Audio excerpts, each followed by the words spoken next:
Being an entrepreneur might appear to be easy, but things didn't just get this way.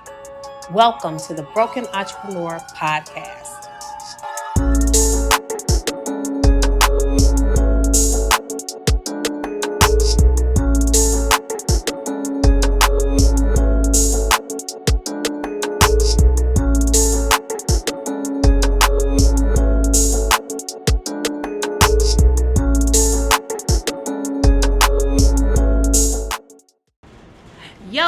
Yo, baby pop. It is your favorite perky barista, Juanita Michelle, and I am live from the People's Coffee House, Third Perk Coffee House and Wine Bar in beautiful downtown Dayton. I am so happy to be here, and I am so super duper excited that my soror, all the way from Mexico, y'all, Hey. she came in to sit with us at the high table to talk about entrepreneurship. So before we get into Miss Ashley, I just want to remind you guys, we are here about the broken entrepreneur because I found myself as an entrepreneur broken. Broken because some of the things that I had planned to happen weren't happening. And even in the spirit of COVID, where we all had to make transitions, some things just didn't go to plan. So we are on a quest over the next 18 months to put systems together to make our business more sustainable, more profitable, and so that it will last forever. As long as we needed to. As long as we needed to, that's right. So we are here with Miss Ashley Onya, entrepreneur extraordinaire. Extraordinaire is extra, but all right. Thank you. I appreciate you. So Miss Ashley is one of the only people that I know that have tried more businesses than myself. Yeah. Yeah. So Unapologetically. Absolutely. Unapologetically. Absolutely. I am a professional failure. What's up? But guess what? That's how you win. That's how you win. So Miss Ashley, please just tell us a little bit about you and what sparked that entrepreneurial spirit in you. All right. Well, thank you, first of all. I'm honored that you would want to talk to me. I might. Yeah.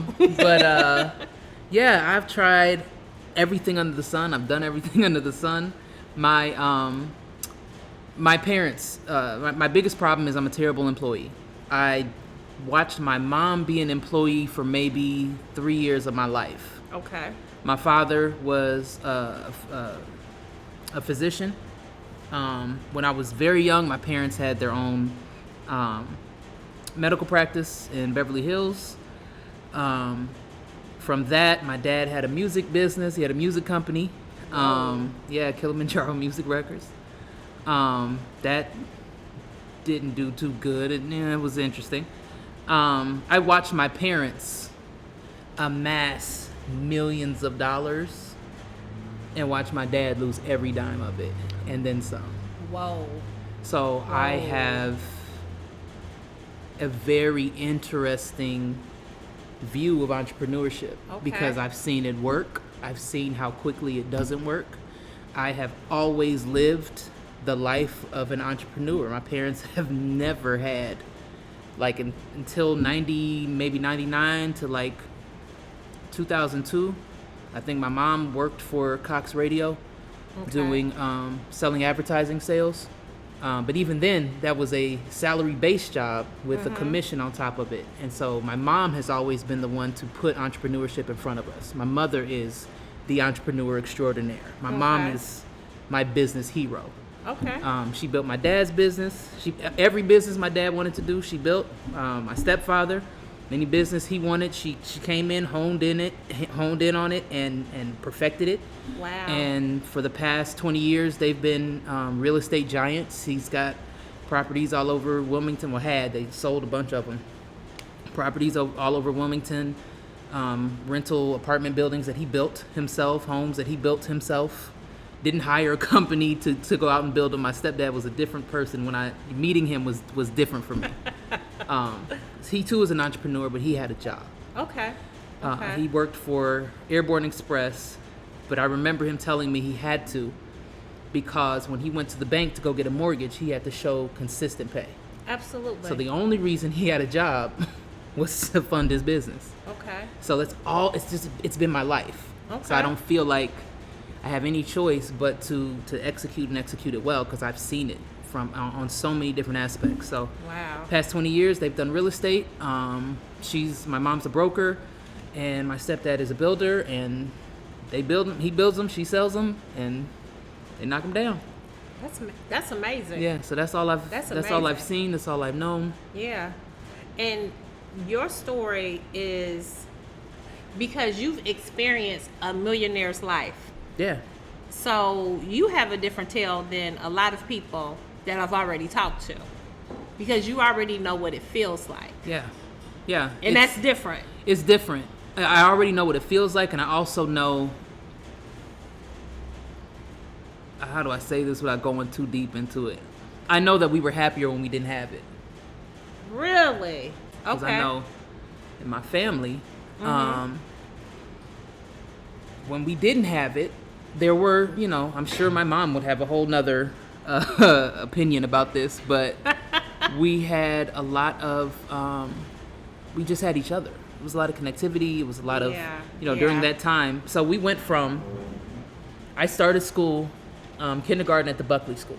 Okay. The Buckley School, for reference, or just, give you a picture, I think they paid $35,000 that year for me to go to kindergarten.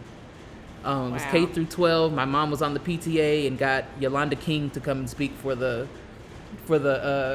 kindergarten graduation. No, for the high school graduation, but Yolanda King.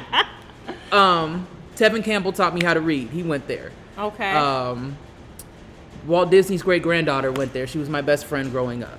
Wow. People with bread and money and affluence and influence were in my class. Their parents, their children were in my class. Okay. So we had a 60,000 foot yacht.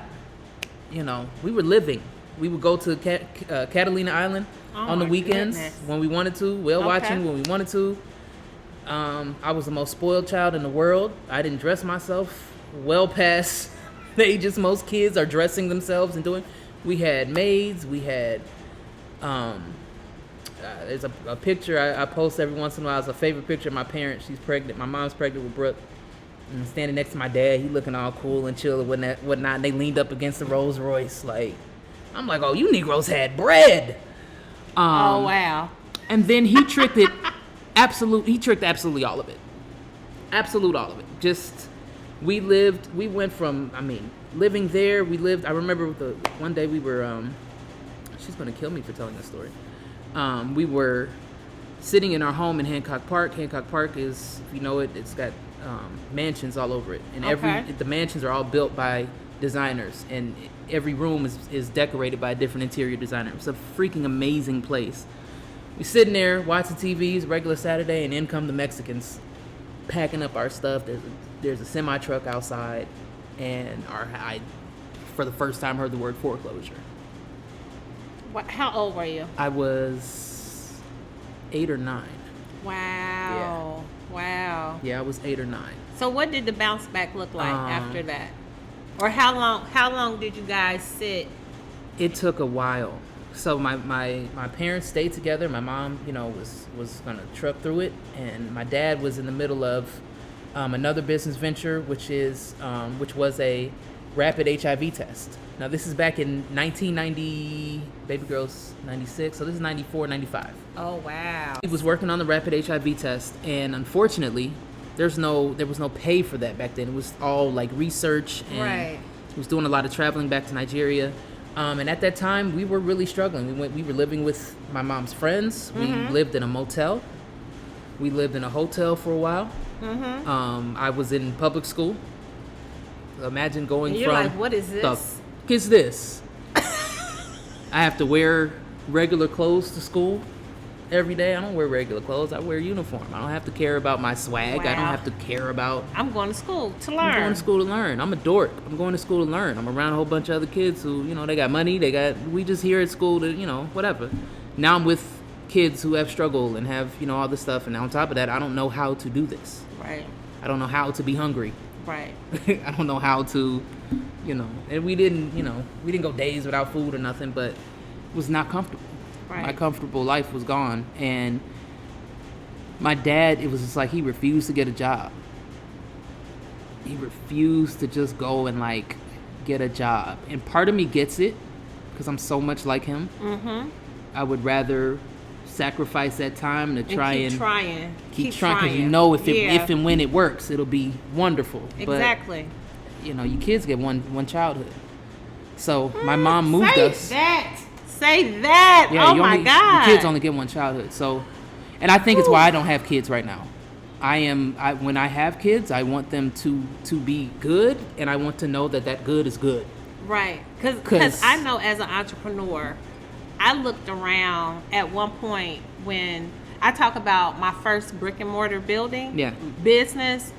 I was open for 6 months. And I remember at one point, maybe 4 months in, I looked at my children and I was like, oh, they're suffering because of this. Yeah. They're suffering because of this. Yeah. Yeah. And it's hard. And it was hard for me to go back into this type of business. My children are pretty much out of the house when Third Perk came around. Yeah. So because I understood the sacrifice that everybody takes when you're moving forward. Because this lifestyle is not easy. It's not consistent. You can't count on it. There's some days I don't know. I don't know. Yeah. I don't have cash. I don't have my credit is whoo. So they're just. I had a finance guy one day. He was like, "Who cares about your credit score?" I do when I want to go. Hey, toss me $10,000 for payroll so I can eat too. I care about it. So yeah. You don't care about it if you have cash, but I'm not that liquid yet. So exactly. I would like to be that liquid one day. I will be that liquid one day. But. Now I want to bring things up to the present because I'm going to be in awe for a little while. Just the whole millionaire lifestyle goes bad, but then you have built such a dope life right now. Like your lifestyle, I'm kind of like in awe, just a little bit. It looks good. Okay, but tell us about it. Tell us about it. And I post the fun. Yeah. I also post the bad, but people don't pay attention to it. Okay. There's days I post, stuff I'm going through, and ain't not a comment, not a like, not nothing. Let me post I'm on a rooftop. Let me post I'm on a boat. Everybody, I gotta get out there with you. So we don't want to get out there for the struggle. It's not that I'm not giving the struggle. I will gladly tell the struggle. That's one thing my mother can't stand is I will happily tell the struggle because it's a struggle. But so my lifestyle is like this. It's cool. It's fun. It is just me. All I have to take care of is me. Yeah. So if I, want to go here and do this instead of being this comfortable this month, then I get to make that decision and do that. Okay. Because no one suffers with you. No one suffers with me. Yeah. I now have a partner who, shout out Bae, who hey.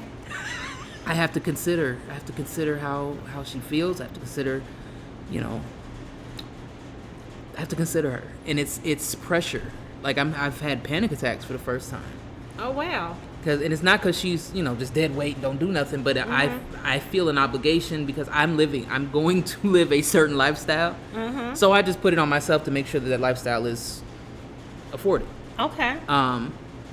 But that with that comes her complete trust.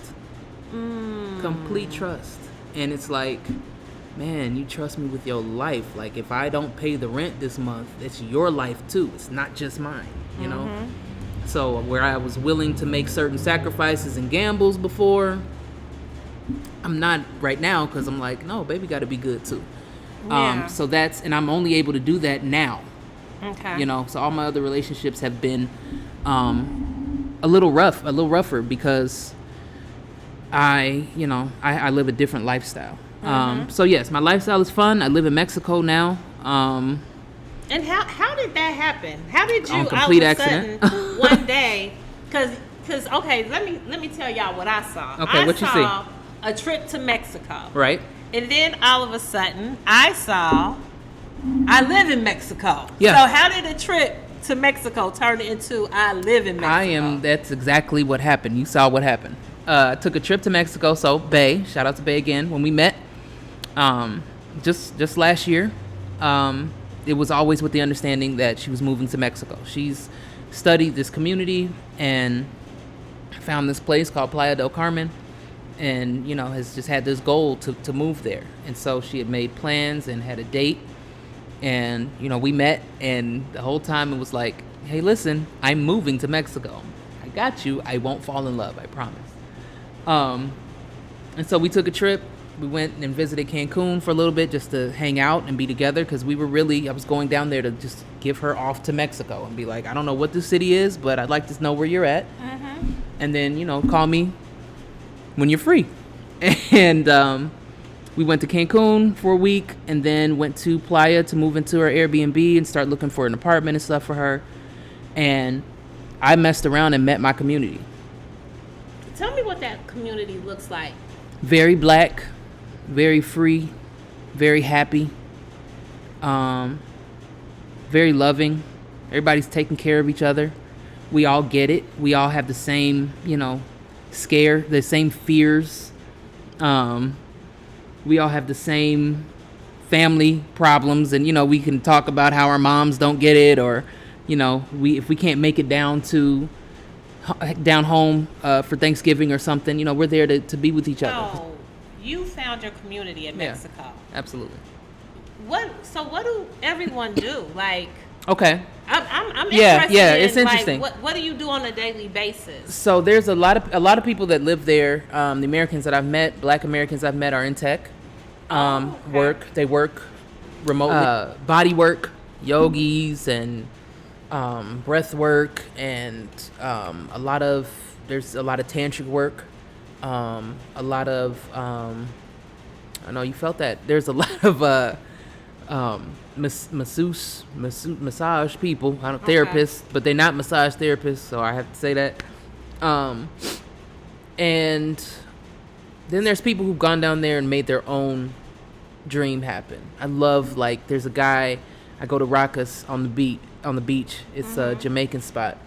And this Jamaican guy came and he visited and fell in love with it. And there's no jerk chicken in the city, so he started a jerk chicken joint, and it's packed every freaking day. Miss B's Frio Pollo.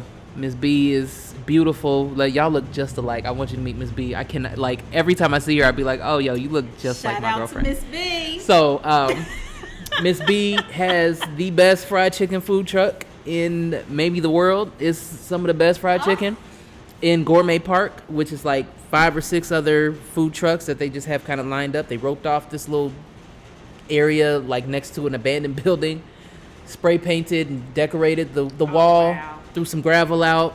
Gourmet Park. And threw out some chairs, made some little makeshift tables out of the things that you wrap electrical wire and stuff around.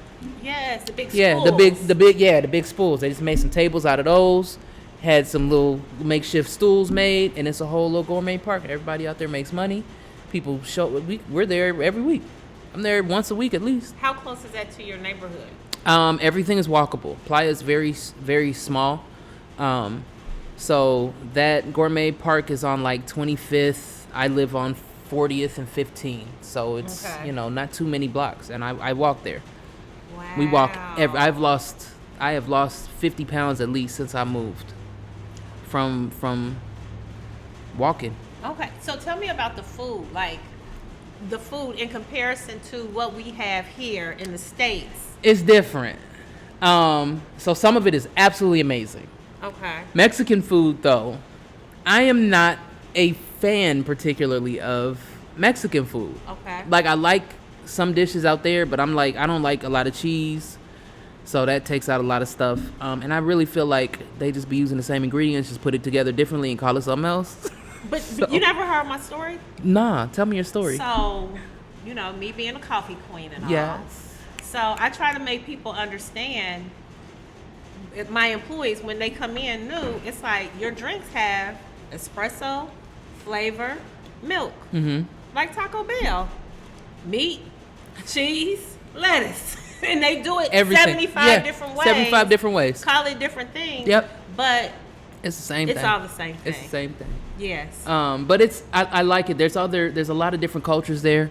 Okay. And a lot of people, have moved there to start their dreams. So there's a Italian restaurant we eat at. Not Italian, it's Mediterranean. It's my favorite. It's my favorite spot. I love Mediterranean food. I love. Oh my gosh! There's a Greek spot that we call our Jollity. Oh. It is that gourmet. It Wow. is top of the line, and the service is impeccable. Oh, the service everywhere is impeccable. But we eat good, and then what I do like, so that's eating out. Okay. Going to the market, going to a fruteria, What is a fruit? What is it? Fruteria. So they have like little stands Okay. in different neighborhoods and stuff that just sell all types of fruit and like little household stuff here and there. Okay. But like our drive-throughs where we have flavored high fructose corn syrup and cigarettes and stuff, they got fruit. Wow. Real fruit. Real fruit. Real fruit. Mangoes that don't look. Every mango don't look like this. Yeah.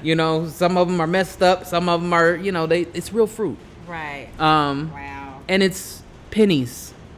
It's pennies.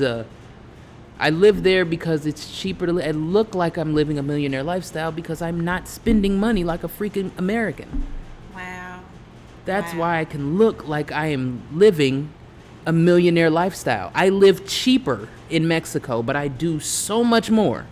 Wow. The first thing that happened to me when I landed, I was starving. Grabbed 2 hot dogs and fries and a drink at the airport. It cost me almost $50, and I almost died. I have not spent that much money on that type of food in months. Isn't that crazy? I would never. But, that's just our norm out here. I want to know, what is it that you do right now Yes. that lets you live this wonderful lifestyle? Okay. Fair question. All right. So I started a few years ago and am the CEO of a place called Marathon Medical.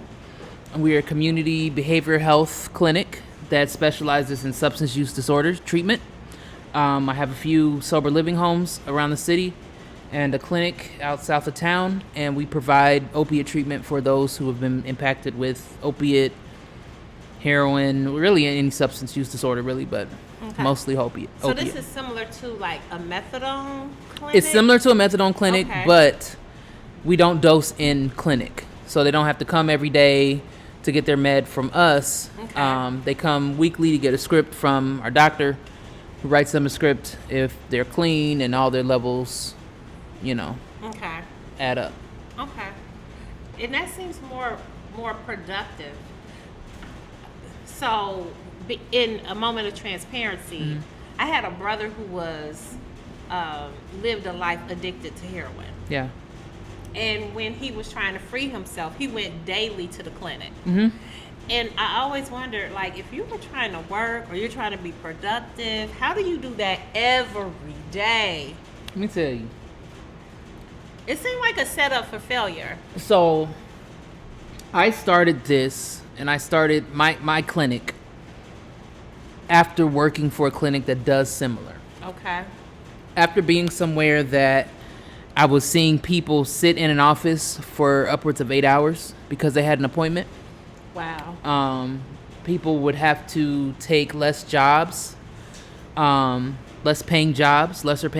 People would have to forego a college education. I had a client who had to choose between class and their appointment. And if they're not on their meds, they go back to heroin. So he's like, I'm not going to that class, yo. Forget that. I'm going to be here. Right. So my clinic specializes in restructuring their lives, allowing you to. I always tell my clients the difference between me and the other clinics that they've been at is I've been broke. Okay. I've been there. I've been broke. I've had nothing. I know what it is to make ridiculous decisions because of anxiety. I know what it is to not know. I've had my lights cut off millions of times. I mean, I ain't no millionaire. I get it. You get and it. So we build our program to where they do what's necessary, number one, for their treatment plan. Okay. Okay. They have an assessment. We put together a treatment plan and how are we going to achieve, the goals that you want. And then number 2, it's even in our mission statement that we are here to restore the dignity and quality of life of every individual. So right off bat, our people get to work. And so what I don't do is force people into unnecessary groups, force people into unnecessary counseling. Not that it's not good, not that it's not impactful, but a lot of it is unnecessary. Okay. For the duration of the day. So we create a place where someone comes in clean, someone comes in ready to get their life back. I'm gonna give it to you. I'm gonna help you get it back. Okay. I have always loved the underdog. I have always loved the person who they said you couldn't do it. Right. And I'm like, now I get to live my life watching underdog after underdog just achieve. Right now we got 3 guys getting ready to be certified peer support specialists. Okay. I've got 2 guys on their way to be clinical dependency counseling assistants. Okay. In sober living. So I'm gonna have to move them on out, but I'm proud of the community and the culture that we've created at Marathon. Okay. People don't dibble and dabble back in their old stuff. Our favorite saying at Marathon is our Narcan collects dust. Good for you. Our Good Narcan collects dust. Because some of those other systems, I'm telling you, I thought it never made sense to me. It's money when you see the Medicaid fee schedule and what they're willing to pay for. It'll make sense then. When you see what Medicaid will pay you for without any questions. But sometimes I think about, it's like, do you care about the blood on your hands? People don't. I don't think people do. Yeah. I don't think people do. It's scary and it's easy. It's easy to get blinded by it because it's accessible. If I wanted to, I can make, I can have our guys at the office all daggone day and have all types of justifications for all types of different encounters. Right. But before all of this happened, I'm in ministry. I was sent here to do God's work. Okay. I do God's work. Okay. Whether you believe it or not, whatever. I do God's work. And I'm doing more ministry now than I ever did when I was in church. I'm sorry. I gotta snap it up. Oh, yeah, because when I think about Jesus Christ and how he walked around with not the best of the best. Yeah. It's like. Oh, yeah, I get how I'm like, oh, yeah, I'd want these to be my disciples, too. Yeah. These some ride or die mother truckers I got around. These some ride or die guys I got, man. I love my guys. I love these guys. I love their tenacity. Miss you. They do. How is that working out with them not actively seeing your face in the day to day? How is that working out? That's okay. Are we ready? That's fine. Okay. My houses are fine. My houses are male houses. I don't have any women's housing. I would say 98% of my clientele demographically is Caucasian. Ages range from like 25 to, we might have a 60-something-year-old right now. And I have 2 guys who have been in addiction and through addiction themselves. 2 guys run our houses. And then we have a social worker that oversees them. Okay. My houses are fine. My office is a mess. My office can't take me not being there. Okay. My office, they do, there's good and bad, and I'm not going to take away from the great. There's great. There's a reason why I was even able to do this in the first place. Okay. But I packed my office with people who know me very personally. And that can be a good and a bad thing. At first, it was a great thing because I get to, know that if you don't care about it, you at least care about me. And I got your back. And you got my back. Right. Is it a little bitterness because you're on the beach? Yeah. Yeah. Flat out. It's like, maybe. Flat out. They don't want you on the beach. Yeah. And I get that. It's hard to watch somebody do what you want to do. Right. I don't hold any information from any of my employees. If Okay. anyone wants to start one of these, I will absolutely go alongside you and help you do it. Okay. I don't micromanage. I, let people, if you're smart, you come into Marathon, you learn everything you can, you bounce and you go do it yourself.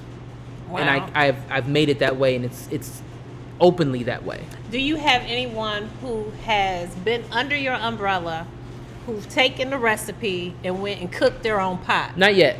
Okay. I've had somebody take part of the recipe and try to do something, but it didn't work. But no one's done anything yet. It's rinse and repeat. It is. It's very much a rinse and repeat. People don't get that you don't have to reinvent the wheel. Do what I say. I learned how to do this while doing this. Yeah. I was working for somebody else. He made me the manager of his companies, and he had like 5 different locations, 2 in Dayton, 3 in the Cincinnati area. And depending on the day, I'm either driving to Cincinnati or I'm driving to Centerville or I'm driving to East Dayton or whatever. Okay. But he was very hands off. He was traveling, doing his thing, and left me to run it. I learned everything. Wow.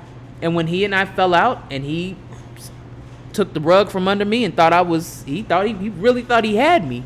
It was hilarious. He really thought he had me, and before he knew anything, I popped up with my own clinic, with his doctor and everything. Wow. It be like that sometimes. It be like that, but every job is like that. McDonald's is like that. You can go in and learn how to how to build a fast food corporation. You just have to learn how to learn. And a lot of us have not learned how to learn. We know how to regurgitate. We know how to come in and just do what we're told. But we don't know how to watch from a distance and see somebody doing something and then go and emulate it ourselves until it's right. Right. And that's all you have to do. You can do that with any job you have. Any job. Yeah. Any job you have, you can easily be either the CEO one day or run your own. I think sometimes we take for granted, or we don't take advantage of watching those in front of us. Some of us are so busy trying to be the boss or be the leader that you can't learn anything from the boss and the leader. And we forget and we neglect that they got there. And we act like there wasn't a journey to it. Or anything valuable that you can learn from that person. And that's the mistake that some people make. I don't know where the disconnect happens or what, when that takes place or why, but it does. I learned from 2 of our sorors. They're both passed on. Idotha Boothsy Neal. Come on, Boothsy. And Audrey Norman Turner. Yeah. I was working under those 2 powerhouse women when Bootsy was running for city commission. Okay. And she looked at me one day. She was like she do. She said, "So you just gonna sit in here and not get none of this, not take advantage of none of this?" And I thought to myself, I mean, I couldn't say anything. There was no comeback. But she was like, "So you just gonna sit here and not soak this up?" The game changed for me right then. From that point forward, anytime I was in a room with something powerful, I started pulling their energy onto me. Absolutely. Absolutely. Never make that mistake again. People accuse me of name dropping a lot.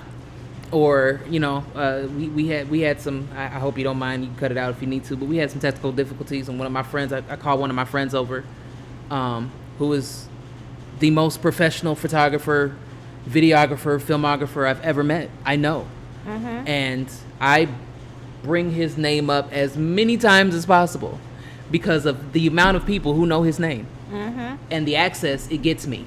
Because I know this guy. They trust this guy. This guy trusts me. Okay, I'll trust you too. Right.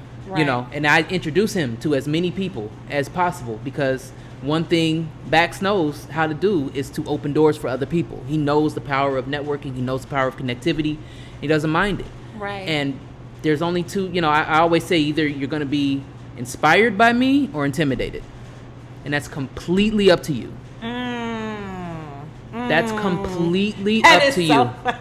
Wait a minute. You are either going to be Because- inspired or intimidated, and it's going to base on what you believe you can do yourself. And I had to get there because I got tired of feeling bad for people being intimidated by me. And I'm like, I'm not doing this to intimidate you. I'm showing you what's possible. I'm from here. Right. Not only are you showing people what's possible,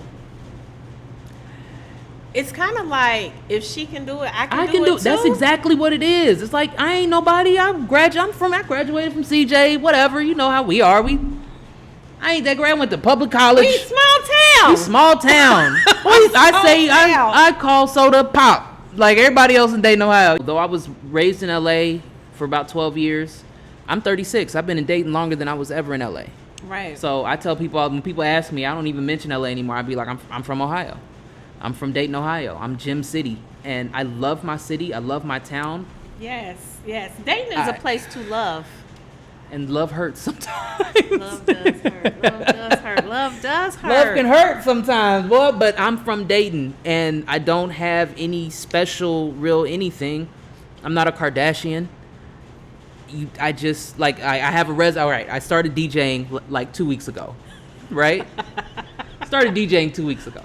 Started taking some classes. My neighbor happens to be a TJ. My neighbor in Mexico is a DJ, so she's teaching me or whatnot. She was like, okay, you're ready. I'm throwing a party, and you're going to DJ. Wow. Excuse me? So she throws a party one Saturday, and I DJ'd along with like 5 other DJs. It was a dope experience. But it gave me, I got over that fear hurdle. Yeah. And so the minute I came home, I went to a bar and was like, yo, I can DJ. Y'all don't have an Afrobeat night. You want to do one? And he's like, absolutely. Let's do it. Wow. Opportunity just like opened up like that. Like, I didn't do anything special. Well, but asking is special. People, why? People, that they act like. My bad. I'm sorry. That's okay. You don't beat up Juanita. She's so pretty. She's so I'm cute. so sorry. She's so cute. You have not because you asked not. That's right. And the only real answer to the question is yes or no. That's it. You don't have to do. It's a lot of stuff you don't have to do in that answer, but the only real answer is yes or no. Yeah. I need this. I got you. I don't got you. That's it. You know, and that's it. But for you to go and make your own way, yeah. Why wouldn't you? What am I going to wait for somebody to see a video of me DJing and decide that they want me? Yeah, they're not going to knock. Yeah. Most of the time, most opportunities don't knock on your door. Who knows that you're DJing? Only people paying very, very close attention to social media. Well, I was paying very close attention. I was watching that face you were making. Because that was hard, man. I was like, it looked like you were taking a chemistry test. Oh, it felt like one. What's funny is this? I used to play drums, right? So okay. I used to be a drummer. Used to play at one of the biggest churches in the city. Christmas, Easter, New Year's, 5,000 people in the stands. Easy, right? We're at the Masonic Temple or at the Convention Center, amphitheater, and I'm doing my thing like it's nothing. 20 people at this party, and I was like, you said, wank? Wiki, huh? Like, wiki, huh? So nervous in front of these few people to do this new thing, and I'm like, I do this in front of 5,000 people once upon a time, but wow. You know, it's a new skill, and it's scary, but I love that. I love to stay a little nervous. I love to stay a little scared. I don't know what it is. I like that. I need to learn something new. I need to always have that adrenaline rush you get from, you know, this might work, this might not. I'm addicted to it. So I love it. I love it. This is a great new outlet. But you know, that's it. It's another. So I have a residency now. He wants me here once a month on Wednesdays. Okay. I like the way you said that. I have a residency. I mean, I have a residency. I am a new What's DJ, up? and I've already got a residency. I have a residency. What's up? Because I went and got it. Because you got to go and get what you want. You got to go get it. Oh, man. Nobody's going to give you what you want. Nobody. So if I want to be a DJ in my next life because I'm tired of being somebody's boss, then that's what the heck I'm going to do. Oh, I'm going to be a lady of leisure. Yes. I'm here for the soft life. Yes. So tell me, what are 3 things that you would say to a young entrepreneur or an entrepreneur that is falling down on their luck? What 3 things would you suggest for that entrepreneur? Nothing you've been through will be wasted. Okay. It's a sermon. The title of a sermon by T.D. Jakes. I've darn near memorized all the points. And he ain't lying. Nothing I've been through was ever wasted. Wow. Every hurdle, every lesson, every job I've had has prepared me for this job, to be somebody's boss. Every failure I've had has prepared me to fail here.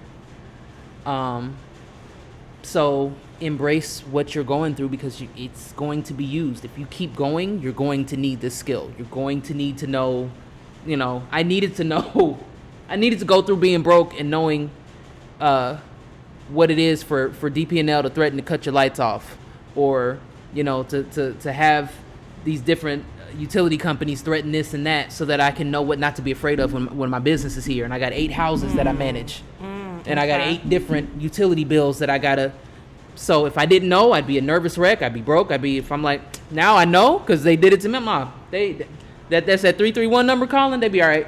I got another week, and I'm good. But I know I'm good because I've been through it. Right. All right. Let me move on. Number two is go see something new.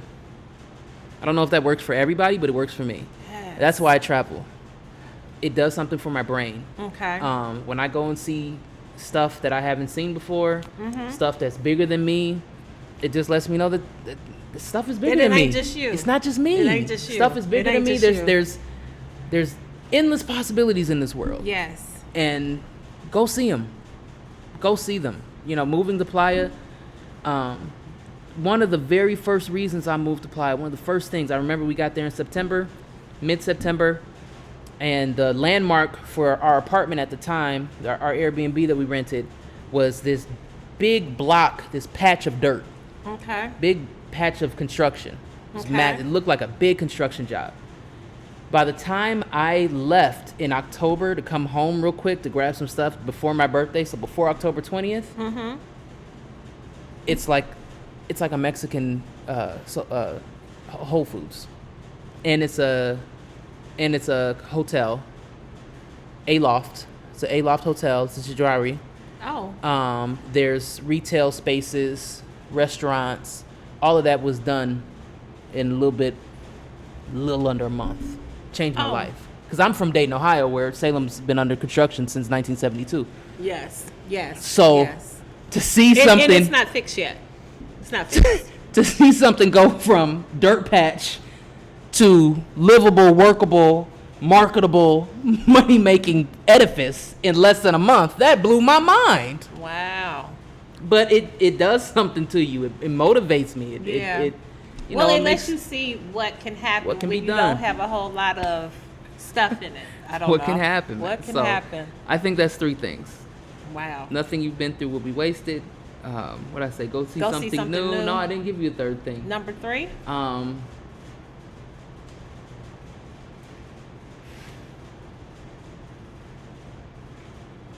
There's not much more than the whole. It's cliche. It's whatever, but it's true. It's to keep going.